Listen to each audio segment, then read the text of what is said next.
Imagine driving alone through a snowstorm, heart pounding, phone dead, and someone's watching you from the woods. Then, silence, no footprints, no body. Just a wrecked car and a girl who vanished without a trace. Maura Murray wasn't running away. Something or someone was hunting her. On February 9, 2004 to 7:27 p.m. to Haverhill, New Hampshire, a black Saturn sedan is found crashed off a rural highway. The windshield is cracked, the airbags deployed, but the driver? Gone. The first officer arrives just minutes later. No footprints. No blood. No sign of struggle. Just an eerie, snow-covered silence. And the name linked to the car? Maura Murray, a 21-year-old nursing student from UMass Amherst. Maura's disappearance wasn't just strange, it was chilling. She was smart, athletic, deeply private, and carrying secrets darker than anyone could have guessed. And in the days leading up to her vanishing, she made a series of moves so calculated they felt like a spy thriller. She emptied her bank account, emailed professors about a death in the family, and packed her dorm room into boxes. She even printed MapQuest directions to Vermont ski lodges. And then she was gone. The story of Maura Murray isn't just about a missing person. It's about trust, obsession, and the terrifying idea that some mysteries aren't meant to be solved. Who was Maura Murray? Maura wasn't the type to just disappear. She was a top student, a star athlete, and someone who people described as the girl who had it all. Born in Hanson, Massachusetts, she was the fourth of 5 children in a tight-knit Irish Catholic family. Her father, Fred, adored her, some say, to an obsessive degree. In high school, she was a standout runner, earning a scholarship to West Point. But something changed. After a brief stint at the military academy, she transferred to UMass Amherst to study nursing. That's where the cracks began to show. She was caught using stolen credit cards to order food. She crashed her dad's car under mysterious circumstances just days before her disappearance. Her relationships were strained, especially with her boyfriend Bill Rausch, an Army officer stationed in Oklahoma. Their texts were weirdly cold. He called constantly. Some messages were deleted from her phone. And then, just before she disappeared, Maura received a phone call that left her sobbing uncontrollably at her campus job. When asked what was wrong, she only whispered, "My sister." But her sister Julie later said she hadn't spoken to Maura at all that day. So who was Maura really? A stressed-out student on the verge of a breakdown? A girl running from a toxic relationship? Or someone fleeing a danger she couldn't name? The timeline of a vanishing. Here's what we know, step by step. Monday, February 9th, 2004. At around 3:30 p.m., Maura emails her professors saying there's a death in the family and she'd be gone for a week. No family member died. This was a lie. She withdraws $280, nearly all the money in her account, and buys enough alcohol for a weekend alone.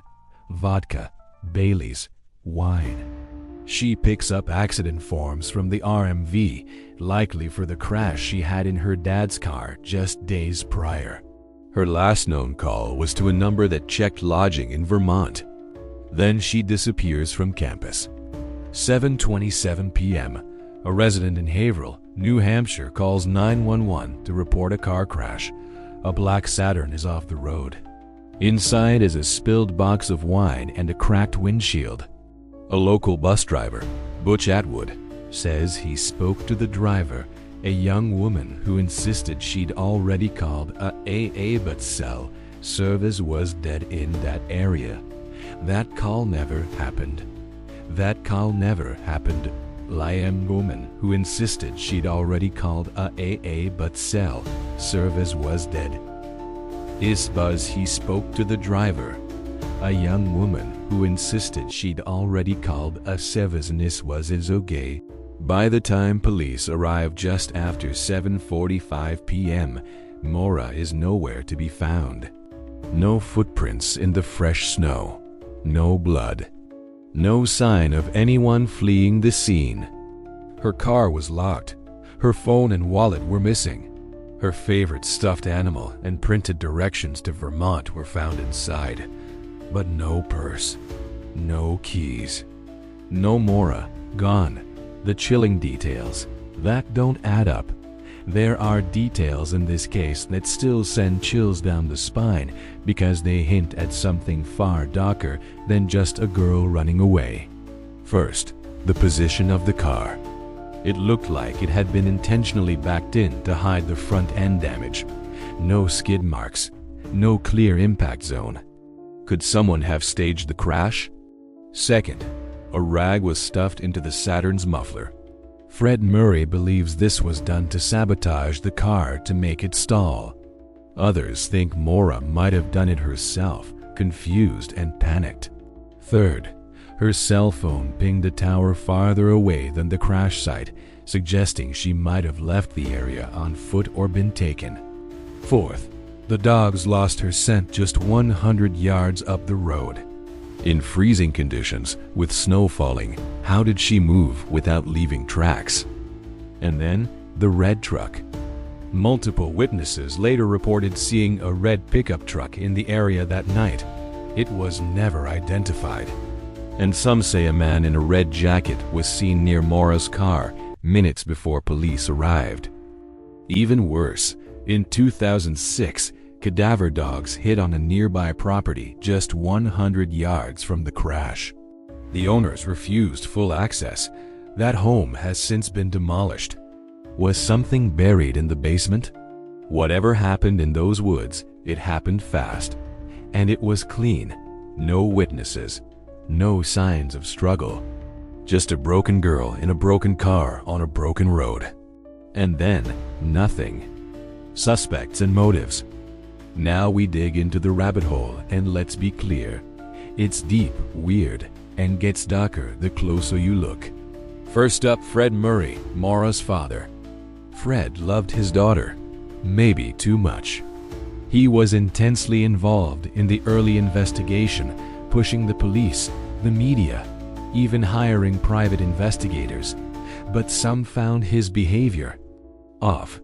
Like how he was oddly evasive about the night Maura crashed his car just 2 days before she vanished. Or how he didn't seem shocked that she lied about a family death to leave town. Some theories suggest Fred may have been involved, either accidentally or knowingly, in whatever Maura was running from. But here's the thing. No hard evidence has ever connected Fred to her disappearance. He spent years trying to find her. He's still pushing, still searching. If it's guilt, he's playing the long game. If it's grief, it's bottomless. Next, Bill Rausch, the boyfriend. Army man, long-distance relationship. Their communication before her disappearance was strained. Maura deleted some of his messages. He was calling her constantly, sometimes more than 30 times in a row. In later years, women came forward accusing Bill of abuse and manipulation.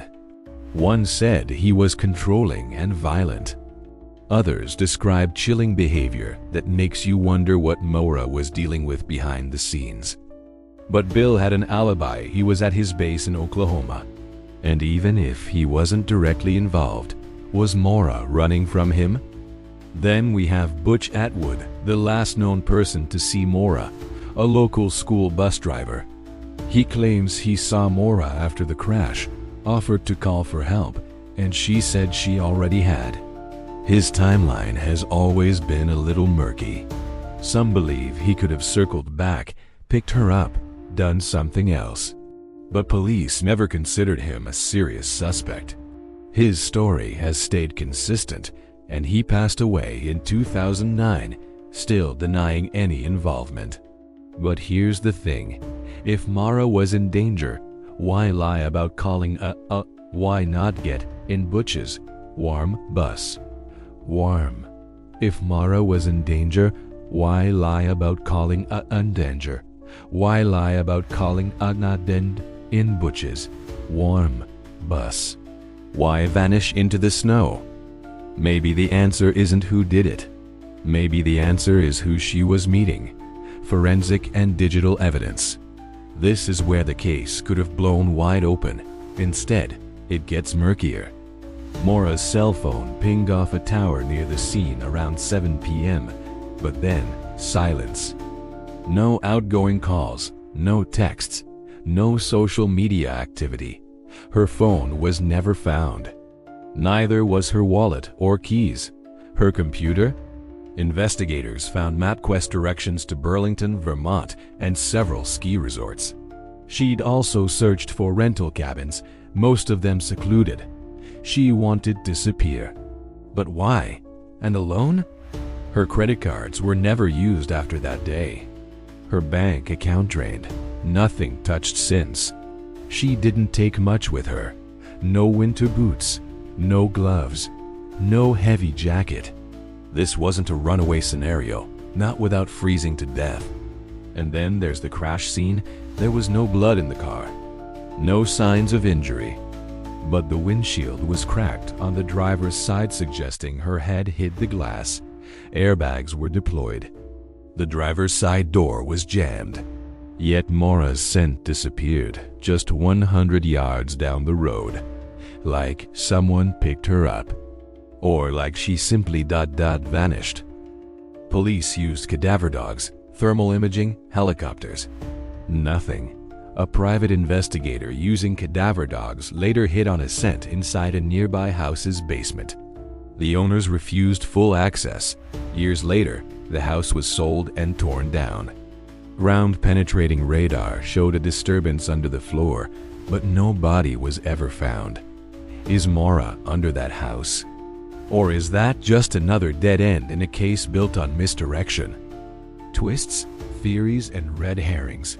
This case has spawned more wild theories than probably any missing persons case in modern history. And every twist pulls you deeper into a web that feels designed to confuse. Let's talk about the email. Maura emailed her professors saying there was a death in the family. That lie is still unexplained. No one died.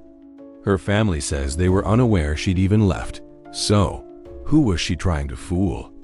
Then there's the car crash 2 nights earlier. On Saturday, February 7th, she crashes her dad's Toyota after midnight. No explanation. Her dad says she must have missed a turn.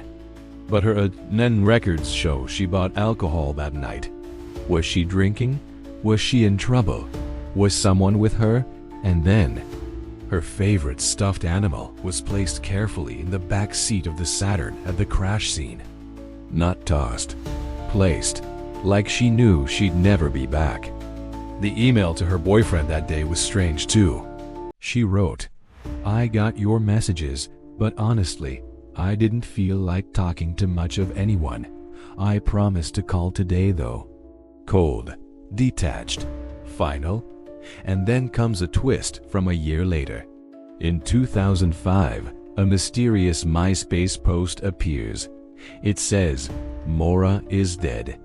She's buried under the white birch tree. You'll find her." But the account is quickly deleted, and the origin is never traced. Later, someone sends an anonymous tip about a red truck seen following a girl matching Maura's description near the time of the crash. Others say they saw a man smoking a cigarette just feet from where Maura vanished, hiding behind a tree.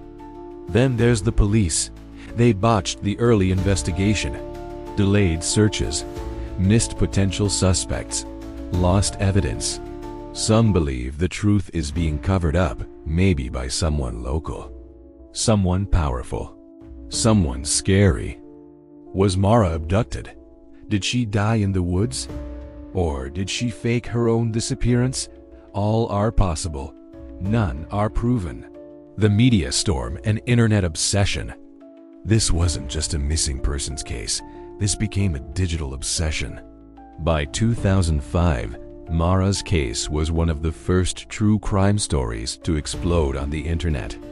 Forums like Websleuths and Reddit became ground zero for speculation. Strangers scoured satellite images, maps, weather data, obscure police reports. The case became legend. People started showing up in Haverhill, filming, digging, asking questions. The cops wouldn't. A blog called My Search for Maura Murray launched in 2006 and became a go-to source. It uncovered inconsistencies, timeline problems, shady interviews. But it also attracted stalkers, trolls, even people claiming to be Maura. In 2017, Oxygen aired a full series on the case, reviving national interest. The docuseries introduced new evidence, re-interviewed old witnesses, and explored the basement house where cadaver dogs had once hid. The show raised questions but gave no answers. Still, something about Maura resonated. She was young, beautiful, brilliant. She was every girl who ever wanted to run. Every student who ever broke under pressure, every daughter trying to escape. She became a symbol of lost youth, lost trust, lost truth. And the public wouldn't let it go. Where the case stands today, it's now been over 20 years since Maura Murray disappeared. And in all that time, no trace, no remains, no confirmed sightings, nothing. The New Hampshire State Police officially consider it an open investigation, but privately, many believe it's long gone cold. In 2021, law enforcement searched a concrete slab in the area that cadaver dogs once signaled. Nothing. In 2022, bones were discovered in Loon Mountain, not far from where Maura had searched for lodging. But DNA testing showed they didn't belong to her. Fred Murray still believes his daughter was abducted and likely killed. He's said it over and over, Maura was met with foul play. He doesn't believe she would vanish willingly, not without a word to her family, not without a plan. Others disagree. They think Maura was under so much pressure, academic stress, legal issues, personal trauma, that she simply ran. That she faked her own disappearance and started over. There's just one massive problem with that theory. No one survives off-grid this long without leaving a digital footprint. No credit card usage, no health records, no social security activity, no paper trail at all. Even private investigators have come up short. Billboards have gone up. The FBI was called in. Thousands of dollars have been spent following every lead. It's like she never existed after 7:27 p.m., February 9, 2004. The most chilling theories. Now let's break down the theories that continue to haunt this case. 1. She was picked up and killed. This is the most commonly accepted theory. Someone saw the crashed car, stopped to help or hunt and abducted her. A local. Maybe someone who knew the terrain. Maybe someone who knew she'd be alone. But here's the thing, there were no signs of a struggle. No scream heard, no blood, unless she got in willingly. 2. She died in the woods. Some say Maura, disoriented and possibly intoxicated, ran into the woods to avoid police and succumbed to the elements. She wasn't dressed for the cold.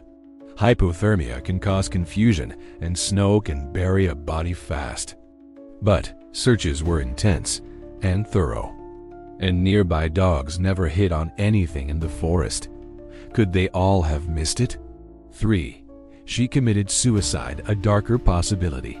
That Maura planned to end her life and went to New Hampshire to do it somewhere no one would find her. The alcohol, the lies, the withdrawn bank account, it could all point to a quiet goodbye. But no note, no signs. And people who knew her say this doesn't track at all. She was making plans, booking ski lodges. That's not someone at the end. 4. She ran away and started a new life. Some believe Maura pulled a Gone Girl, that she had help, maybe from another man. That she staged the crash, walked away, crossed the border, and disappeared into a new identity. But again, no trail. Not even the tiniest digital echo. And then there's the creepiest theory of all. What if Maura escaped something worse? What if the crash was a decoy, not a panic, but a plan? What if Maura was running from something deeper than a bad relationship or college stress? There were rumors she'd had an affair, that someone on campus was harassing her, that maybe she was pregnant, that she'd gotten involved with someone dangerous. She'd been caught stealing before. Was she part of something illegal, credit fraud, smuggling, even drugs? Had someone threatened her?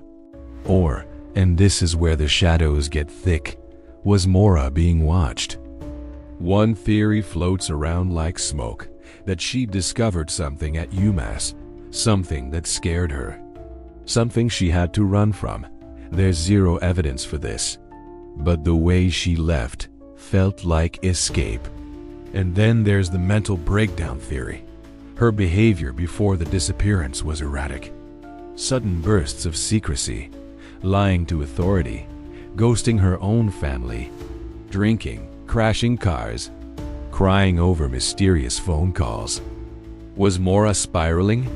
Was she experiencing some kind of dissociative episode? There's a dark corridor inside this theory. What if Maura didn't know who she was anymore?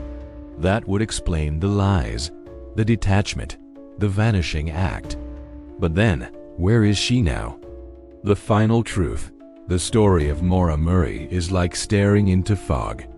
Every time you think you see the truth, it slips away. It's a case that feeds on uncertainty. There's no closure, just moments, just fragments. A girl who lies about a death, a crash in the woods, a rag in the tailpipe, a missing person report filed too late, a family torn apart, an entire internet generation chasing ghosts. And maybe that's what's so terrifying. Not that Maura was murdered, not that she ran, but that someone or something took her in plain sight, and no one noticed. Maybe she's alive, watching this right now, hidden under a new name. Maybe she's buried beneath snow, waiting to be found. Or maybe she never made it out of that car. The scariest part. We might never know, but maybe you'll see something we missed. Maybe you'll hear something in her voice, in the timeline, in the silence. What do you think happened to Maura Murray? Drop your theory in the comments. Let's find the truth together.